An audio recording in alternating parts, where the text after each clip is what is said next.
ನಮಸ್ಕಾರ ರೀ ಎಲ್ಲರಿಗೂ. ಇವತ್ತು ನಾವು ಉತ್ತರ ಕರ್ನಾಟಕ ಸಾಂಪ್ರದಾಯಿಕ ಅಡುಗೆ ಆದಂತಹ ಗೋಧಿ ಹುಗ್ಗಿಯನ್ನು ಯಾವ ರೀತಿ ಮಾಡೋದು ನೋಡೋಣ ಬರ್ರಿ. ಗೋಧಿ ಹುಗ್ಗಿಗೆ ನಾವು ರಾತ್ರಿನ ಕುದಿಯುವಂಥ ನೀರಿನೊಳಗೆ ಸಣ್ಣ ಕಪ್ಪಿಗೆ 1.5 ಕಪ್ಪು ಗೋಧಿನ ಕುದಿಯುವಂಥ ನೀರಾಗ ಹಾಕಿ ಗ್ಯಾಸ್ನ ಬಂದ್ ಮಾಡಿ ಅದ್ರ ಮೇಲೆ ಒಂದು ಮುಚ್ಚಳ ಮುಚ್ಚಿ ಇಡ್ತೀವಿ ರೀ. 8 ತಾಸು ಇಡ್ತೀವಿ ರೀ. ಅಂದರೆ ಬೆಳಗ್ಗೆ ಎದ್ದ ತಕ್ಷಣ ಆ ಗೋಧಿ ಏನಾಗಿರ್ತಂದ್ರೆ ಆ ಬಿಸಿ ನೀರೊಳಗೆ ಅದು ಒಂದು ಸ್ವಲ್ಪ ಸ್ಮೂತಾಗಿ ಆಗಿರ್ತದೆ ರೀ. ಅದು ಹೆಂಗೆ ಆಗ್ತದೆ ಅನ್ನೋದನ್ನು ನೆಕ್ಸ್ಟ್ ತೋರಿಸ್ತೀನಿ ರೀ. ನೋಡಿರಿ, ಈಗ ಕುದಿಯುವಂಥ ನೀರಿನೊಳಗೆ ಹಾಕಿ ಗ್ಯಾಸನ್ನ ಬಂದ್ ಮಾಡಿ ಅದ್ರ ಮೇಲೆ ಒಂದು ಮುಚ್ಚಳವನ್ನು ಮುಚ್ಚಿ ಇಡ್ತೀನಿ ರೀ 8 ತಾಸು. ಗೋಧಿ ಉತ್ತರ ಕರ್ನಾಟಕದಾಗ ಜಾಸ್ತಿ ಬೆಳಿತಾರೆ ರೀ. ಅದ್ರ ಜೊತೆಗಿನ ಸಾಂಪ್ರದಾಯಿಕ ಅಡುಗೆ ಕೂಡ ರೀ ಇದು. ಯಾವುದೋ ಒಂದು ಹಬ್ಬ ಹರಿದಿನ ಇರಲಿ ಗೋಧಿ ಹುಗ್ಗಿಯನ್ನು ಮಾಡ್ತಾರೆ ಉತ್ತರ ಕರ್ನಾಟಕ ಸೈಡ. ಇದು ತುಂಬ ಟೇಸ್ಟಿಯಾಗಿರ್ತದೆ ರೀ ಮತ್ತು ಅಷ್ಟೇ ಆರೋಗ್ಯಕರವಾದಂಥ ಗುಣಗಳನ್ನ ಹೊಂದೈತೆ ರೀ. ನೋಡಿರಿ, ಬೆಳಿಗ್ಗೆ ಎದ್ದ ತಕ್ಷಣ 8 ಗಂಟೆ ಆದ ನಂತರ ಅದು ಬಿಸಿನೀರಾಗ ಹಾಕಿ ಇಟ್ಟಿದ್ವಲ್ರಿ, ಈ ರೀತಿ ಸ್ಮೂತಾಗೆ ಇರ್ತದೆ ರೀ. ಇದನ್ನು ಒಂದು 6 ಸೀಟಿ ಆಗೋವರೆಗೂ ಕುಕ್ಕರ್ನೇ ಹಾಕಿ ಬೇಯಿಸೋಣ ರೀ. ಒಂದು 6 ಸೀಟಿ ಆತಂದ್ರೆ ಇನ್ನೂ ಸ್ಮೂತ್ ಆಗ್ತದೆ ರೀ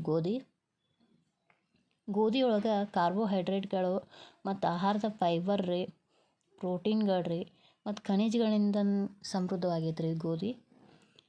ಮತ್ತು ಈ ಹುಗ್ಗಿಗೆ ರೀ ನಾವು ಏಲಕ್ಕಿ, ಲವಂಗ, ದಾಲ್ಚಿನ್ನಿ ಹಾಕ್ತೇವಲ್ರಿ. ಏಲಕ್ಕಿ ಒಳಗೆ ರೀ ಆ್ಯಂಟಿ ಮೈಕ್ರೋಬಿಯಲ್ ಇರ್ತದೆ ರೀ. ಆಮೇಲೆ ದಾಲ್ಚಿನ್ನಿ ಒಳಗೆ ರೀ ರಕ್ತದಲ್ಲಿರುವಂಥ ಸಕ್ಕರೆಯನ್ನು ನಿಯಂತ್ರಿಸುವಂಥ ಶಕ್ತಿ ಇರ್ತದೆ ರೀ. ನೋಡಿರಿ, 6 ಸೀಟಿ ಆದ ನಂತರ ಗೋಧಿ ಅಗದಿ ಸ್ಮೂತ್ ಆಗಿರ್ತದೆ ರೀ. ಅದನ್ನು ಈ ಥರ ಇನ್ನೊಂದು ಸ್ವಲ್ಪ ಸ್ಮ್ಯಾಶ್ ಮಾಡಿದ್ವು ಅಂದ್ರೆ ಅದು ಗೋಧಿ ಎಲ್ಲ ಈ ಥರ ಹೊಡಿತದೆ ರೀ.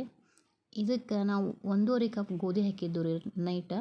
ಇವಾಗ 1.5 ಕಪ್ ಗೋಧಿಗೆ ರೀ ನಾನು 3 ಕಪ್ ಆಗುವಷ್ಟು ಬೆಲ್ಲ ಹಾಕೊಂಡ್ರಿ. ಅದು ನೆನೆದ ನಂತರ ಕುದ ನಂತರ ಗೋಧಿ ಜಾಸ್ತಿ ಆಗ್ಯದ ರೀ.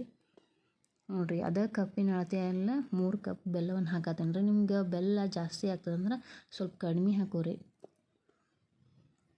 ಇದನ್ನು ಕುದಿಸಿರ್ತವಲ್ರಿ ಅದೇ ನೀರು ಹಾಕಿ ಒಲೆ ಮ್ಯಾಗ ಇಡಬೇಕು ರೀ. ಬೇರೆ ನೀರು ಹಾಕೋದು ಬೇಡ್ರಿ. ಕುದಿಸಿದ ನೀರು ತೆಗಿಬೇಡ್ರಿ, ಅದ್ರಾಗೆ ಇರಲಿ. ಸ್ಮ್ಯಾಶ್ ಮಾಡ್ಕೊಂಮಟ ಮಾತ್ರ ಸೈಡ್ ಇಟ್ಟಿದ್ದೀನಿ ರೀ ನಾನು ನೀರು. ನೋಡಿರಿ, ಈಗ ಕುದಿಯಾಕಿಟ್ಟೇನಿ ರೀ. ಇದು ಬೆಲ್ಲ ಕುಡ್ಕೊಂಮಟ ನಾವು ಈ ಕಡೆ ರೀ ಏಲಕ್ಕಿ ಲವಂಗ ಕುಟ್ಟಿ ಇಟ್ಕೊತೀನಿ ರೀ. ಆಮೇಲೆ ಈ ತೆಂಗಿನಕಾಯಿಯನ್ನು ಕೊಬ್ಬರಿ ಎಲ್ಲ ಸಣ್ಣಗೆ ಹೆಂಚಿ ಕೊಬ್ಬರಿಯನ್ನು ಗ್ರೈಂಡ್ರಿಗೆ ಹಾಕಿ ಅದರಿಂದ ಬಂದಂಥ ಹಾಲನ್ನು ಈ ಹುಗ್ಗಿಗೆ ಹಾಕ್ತೀನಿ ರೀ. ಅದರಿಂದ ರುಚಿ ಇನ್ನಷ್ಟು ಹೆಚ್ಚಿಗೆ ಆಗ್ತದೆ ರೀ ಇದು. ನೋಡಿರಿ, ಇವಾಗ ಬೆಲ್ಲ ಹಾಕಿದ ಗೋಧಿಯನ್ನು ಈ ರೀತಿ ಒಂದು ಚಮಚಲೆ ರೌಂಡ್ ಮಾಡೇನಿ ರೀ. ಈ ಕೊಬ್ಬರಿಯನ್ನು ಗ್ರೈಂಡ್ರಿಗೆ ಹಾಕೋತೀನಿ ರೀ. ಸಣ್ಣದಾಗಿ ಹೆಂಚಿರುವಂಥ ಕೊಬ್ಬರಿನ ಗ್ರೈಂಡ್ರಿಗೆ ಈಗ ನಾವು ಚಟ್ನಿ ಮಾಡಕ್ಕೆ ಹಾಕ್ತೀವಲ್ರಿ, ಅದೇ ರೀತಿ ಹಾಕೊಂಡ್ರಿ. ಈ ಕಡೆ ನೋಡಿರಿ, ಗೋಡಂಬಿ, ಬಾದಾಮಿ, ಖರ್ಜೂರ ತೊಗೊಂಡೇನಿ ರೀ.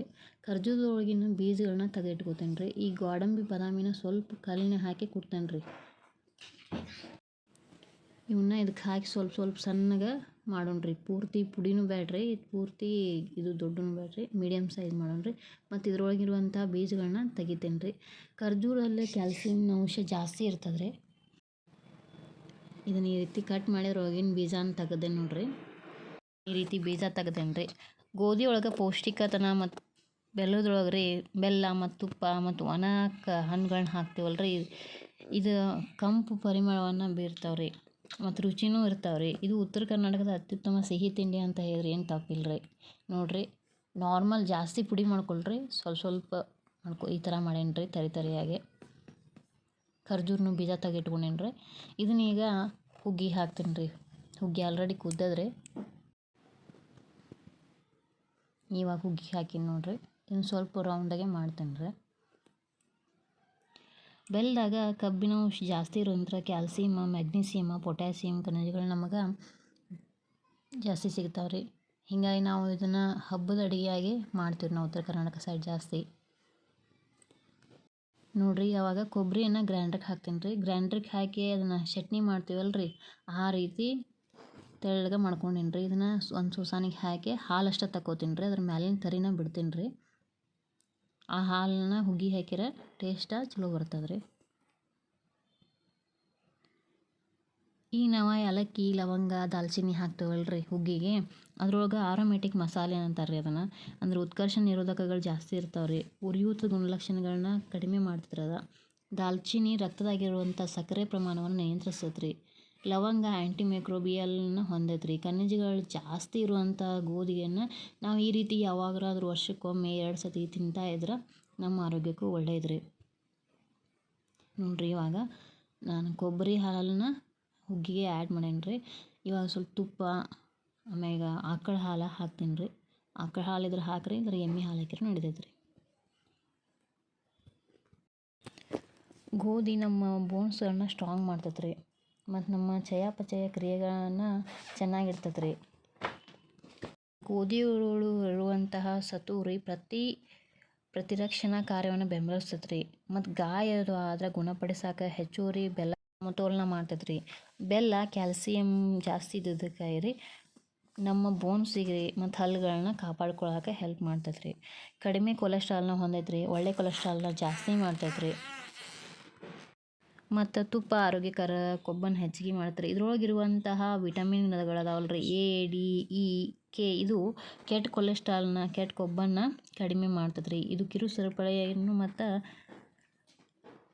ತುಪ್ಪ ಆರೋಗ್ಯಕ್ಕೂ ಒಳ್ಳೆಯದು ರೀ. ಇದು ನೋಡಿರಿ, ತುಪ್ಪ ಹುಗ್ಗಿ ಹಾಲು ಹಾಕೊಂಡು ಉಣ್ಣಾಕತ್ರ ಆಹಾರ ರುಚಿ ಭಾರಿ ಇರ್ತದೆ ರೀ. ನೋಡಿರಿ, ನಮ್ಮ ವಿಡಿಯೋ ನಿಮ್ಗೆ ಇಷ್ಟ ಆದ್ರೆ ಲೈಕ್ ಮಾಡಿರಿ, ಸಬ್ಸ್ಕ್ರೈಬ್ ಮಾಡಿರಿ, ಇನ್ನಷ್ಟು ಆರೋಗ್ಯಕರ ಅಡುಗೆಗಳಿಗೆ ಪ್ರೋತ್ಸಾಹ ನೀಡಿರಿ. ಧನ್ಯವಾದಗಳು ರೀ.